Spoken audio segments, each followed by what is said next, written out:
at the declaration by yesterday that Democratic Republic of Congo joins officially the East African Community, was welcomed by the Council. And we again reflect all of you that the East African Community, this is important, Honorable, to recall, that 1962, yes, that's what the first, phase where after the colonial independence, yes, when the we post-colonial era, yes, where countries joined together, but there were three.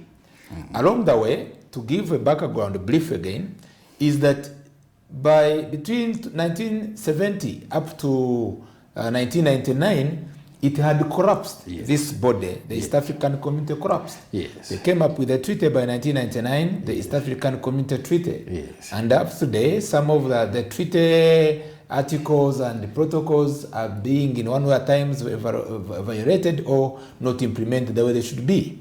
We are blessed that we bring on board our sister country, member country, Democratic Republic of Congo. But economic growth of these countries, you've talked about Kenya and Tanzania. We have Burundi, Rwanda, and Southern Sudan, which you categorize to still be low-income earning countries. And Kenya, Tanzania goes ahead of us. In your discussion, sir, the viewers, on behalf of the viewers and on my behalf, they are interested to know what remains keeping Kenya and Tanzania different in terms of economics and trade and business. And why should we remain with unresolved challenges? Because we don't want to only hip-hop countries, but which have unresolved issues and which affects the citizens. You can take us on, sir. Oh, yeah. In fact, my earlier discussions were like prenup to the main course of the discussion.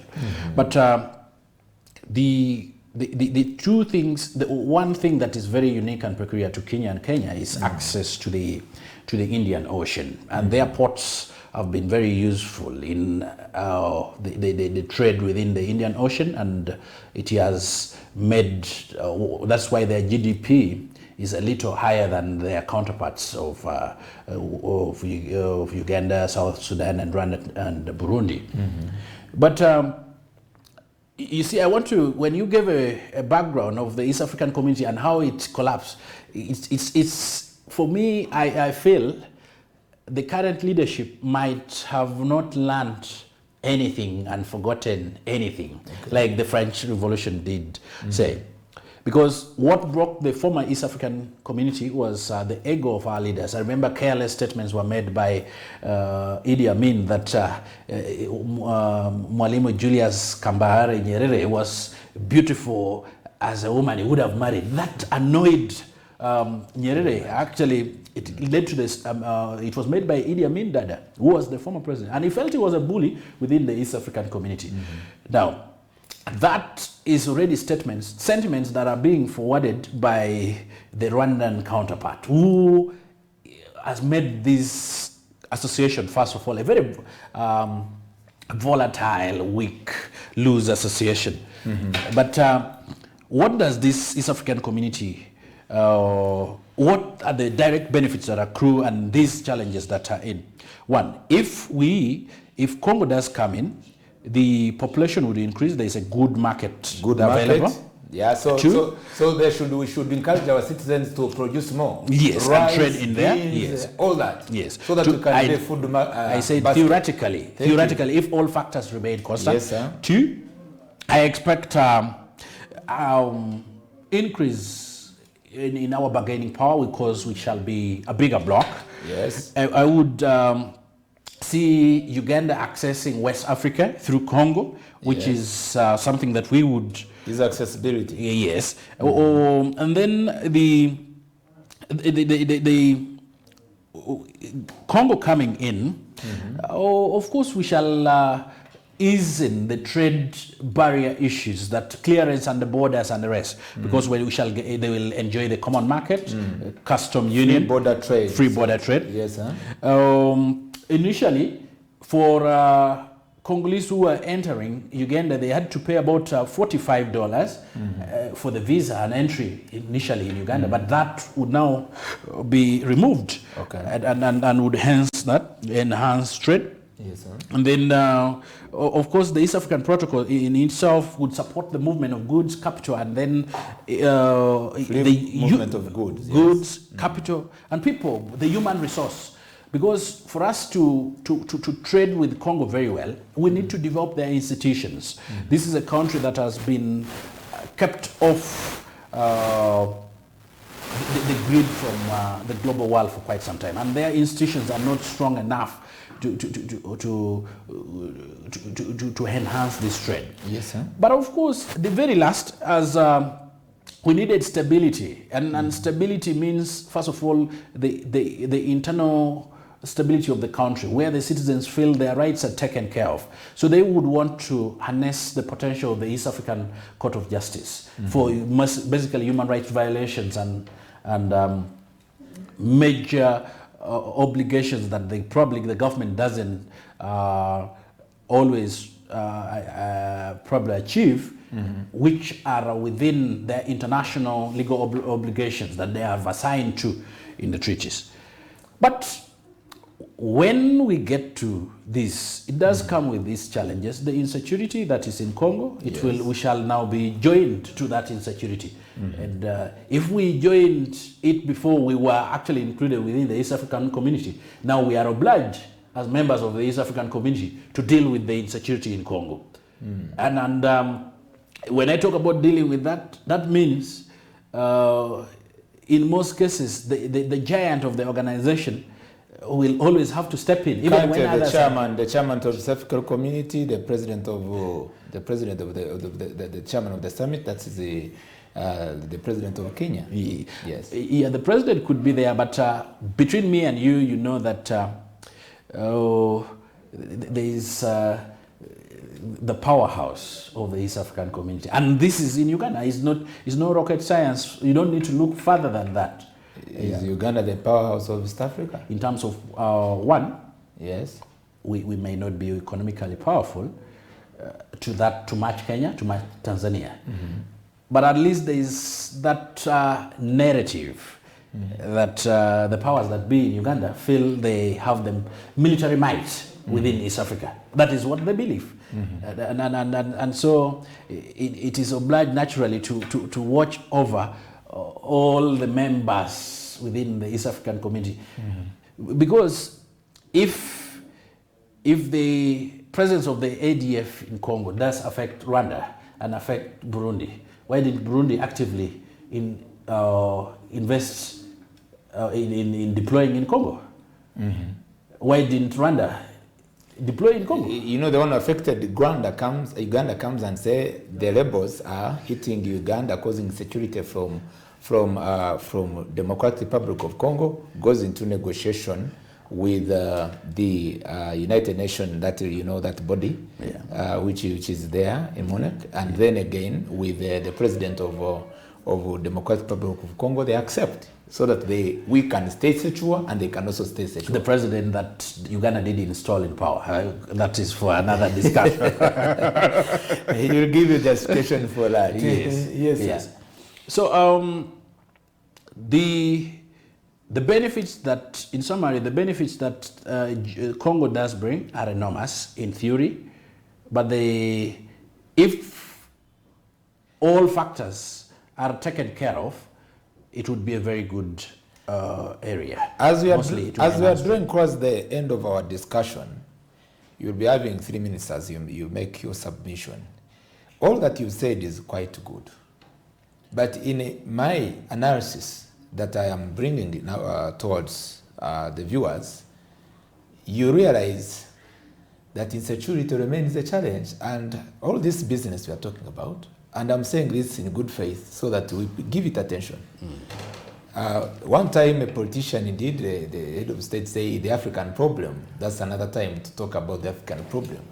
But to me, I think part of the African problem, we need honesty among the stars, because business is driven by honesty. Trade is driven by honesty.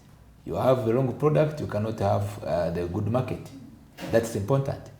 But again, the politics, especially security, is a drive, and it's an enabling environment if we have stability in the region. there remain dishonesty, even in terms of governance. Right now, the M23 again has resurrected, and I thought that died. It remains a paradox, huh? And again, we thank God that we have had again harmony between Uganda and Rwanda.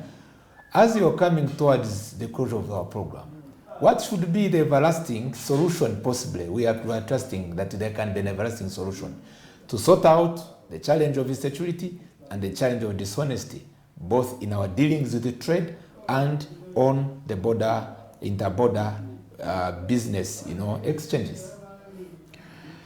There are those that we can probably solve, then there are those we may not. Mm-hmm. One, the internal security challenges within partner states may not be within our reach to solve. See what is in the Southern Sudan. See what is in Congo. These are hotbeds for conflicts, and time and again, it will always have an impact in the coexistence of the East African community. But what we can have a stake on is to solve the relationship that we have with member states. Mm-hmm. That one is workable, and it can only be worked on a principle of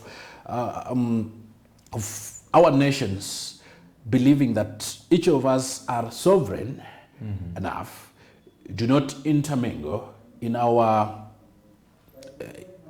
partners' internal politics. Mm-hmm. But if we are to do that, then of course the countries would feel obliged mm-hmm. to stay within the East African community and harness the potential that is brought by the integration. Mm-hmm. But if any member of the East African community probably gets to be a bully, those diverging and aggression, acrimony between states will. You are a legal practitioner, you are a lawyer. Yes. And there are always regulations yes. which guide societies and up to now the region, especially to avoid those mischiefs, including the issues of bullies and so forth. Do you think what maintains that challenge, especially which the threat of some countries becoming bullies to others, is it because we have a weak legal institutional framework for the East African community? What exactly and what do you advise as we come to the close of our discussion? You see, sanctions are part of the legal system mm-hmm. or punitive measures. Mm-hmm. But mechanisms of enforcement of such sanctions is what brings, if there's effective method of enforcing sanctions as such, is what brings discipline. But I am aware that all these countries are probably at pari delicto, same level, mm-hmm. to the extent that either sanctions from either sides may not have a lifelong effect. Because they sign protocols. There is East African Community today. There is the East African Court of Justice. They have come across the East African Conflict Management Protocol. But then when we reach to the implementation, it remains a challenge. And finally, the realization of what we intend to achieve remains on paper. Like I did say, the sanctions are good, the laws are good, but we don't have the enforcement mechanism. Okay. Yeah. And in any attempt to always enforce, we then go back to individual might, where you saw how I got very disappointed. We had an international conflict that had been there for two years and so mm-hmm. between Uganda and Rwanda. Mm-hmm. We had formal government systems to resolve. We had the World East African Ministry. We had diplomats that in either countries, But this has been eventually reduced to a family affair where we see somebody tweeting then we had a discussion with my uncle and then we resolved. So the whole country was dragged. He's a presidential advisor for security and the third issue of security threat. So, and I think that was a good language so that when you are going to have reconciliation with someone, using that diplomatic language, I think he was right. The attempts that were the attempts that were in Brazzaville, all the attempts that were made by persons who had who had a lot of diplomatic capabilities. Yes. And then it is rubbish off and brought to a family affair. In fact, that makes it look like we have not moved as a bloc beyond our individual capabilities to enhance our institutions that were put. If the dispute was resolved by East African Court of Arbitration, then yes, we would feel that yes, we have appreciated that we are moving towards a global or an international system that appreciates that we can actually go from common market, custom union, common currency to a political federation that we're looking at. Of course, we're looking at common currency in 2023. The common currency, yes. In 2023. Yes. And then we're also looking at a political federation in about that time. But this is a wild goose chase, I think. It is unachievable, it's unattainable with the current environment we have in East Africa. So giving hope to the viewers, as you know, the joint shadow speaker of the 11th Parliament, we will always maintain you in this, and maybe in the legal framework or the law of our parliament back here home, what do you promise the viewers that may be in your ability, in conjunction with your colleagues in parliament, that you'll be able to also contribute to enhance this, to happen better for this East African community, economic integration, possibly political integration? Thank you, sir. I am very glad that the Minister of East African Affairs is the former Speaker of Parliament, the Right Honourable Rebecca Aritwala-Kadaga, very seasoned a lawyer, very seasoned speaker, and capable of enhancing the capacity of the East African bloc, because capacity development is only what we need. Now, the last time I saw the current Speaker of the East African Parliament coming to appreciate that Jacob had vouched, the late Jacob had vouched to develop the capacity of the East African community. Now, my plea is that the executive should appreciate the capacity of the former Speaker, Honorable Rebecca Aritwala-Kadaga, give her full powers to exercise in her wisdom, in our docket, and the secretaries that are within our docket to build institutions that will survive the NRM government, that will survive the Kagame's government, that will survive the Uhuru government, to usher institutions that go beyond the existing heads of our nations at the time, because if I saw all that we've taken, Uganda offers a glue to almost all these East African countries, and we should take benefit from her deployment in that docket as the Minister of East African Affairs to help us cement and qualify the position they always think that we have. Thank you so much. Thank you so much. You can give your last word to the viewers. It has been very good to be with you, sir. To the viewers, thank you very much for attending to this show and the nation at large. My plea to all Ugandans and people that are watching this program is that there are a lot of things that may be wanting in our government at the time.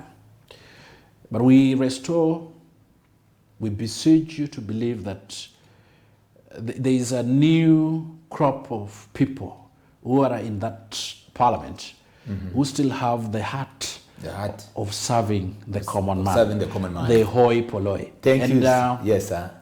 the very least, I've sir. always told people that Yes, sir. the voice of the people Yes, sir. is the voice of God, or better put as Vox Populis, Vox Dei. The voice of the people is the voice of God. God. Thank you so much, dear viewers, and for keeping on with us, Smart 24 Television. And our discussion, I believe it was insightful and with a great contribution of your, words of wisdom into how best we can utilize the opportunity of DRC joining into the bloc of the East African community. We want business. We want also to improve in the trade. And also, something which we, as we conclude, want our population, the young population, to access to job opportunities, and beginning with our opportunity based on agriculture, based on trade. But again, we continue in prayer. I pray that very soon we'll no longer be having the challenges of ADF. It will be over, and also the M24. And again, there will be honesty. That's my expectation, dear viewers, between countries. When you cross to Rwanda, when you cross to Burundi, you are not questionable in any way. We hope with God all things are possible. Good night. See you next time until we meet again. All right.